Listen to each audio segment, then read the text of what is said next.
સમાચારો પર નજર કરીએ। પાકિસ્તાનમાં ગૃહમંત્રી પણ સુરક્ષિત નથી। સિંધમાં ગૃહમંત્રીના ઘરે હિંસક પ્રદર્શન કરવામાં આવી રહ્યું છે। પોલીસ પ્રદર્શનકારીઓ ઉપર લાઠીચાર્જ કરી રહી છે। હિંસામાં અનેક પ્રદર્શનકારીઓ માર્યા ગયા હોવાની પણ ખબર મળી રહી છે। રોષે ભરાયેલા લોકોએ ગૃહમંત્રીનું ઘર સળગાવી દીધું। આ તસવીરો તમે જોઈ શકો છો।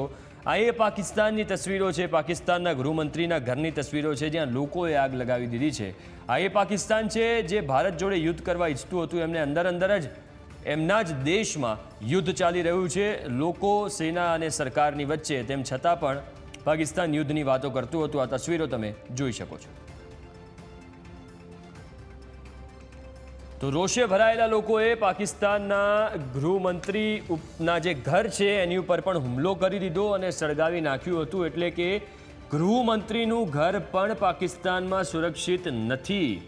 આ પાકિસ્તાન જે પોતાની સુરક્ષાની વાતો કરતું હતું, એમાં જે ગૃહમંત્રી છે પાકિસ્તાનના, એનું જ ઘર સુરક્ષિત નથી। ખુદ ગૃહમંત્રી સુરક્ષિત નથી, કારણ કે રોષે ભરાયેલા લોકોએ એમના ઘર પર આગ ચંપી કરી છે।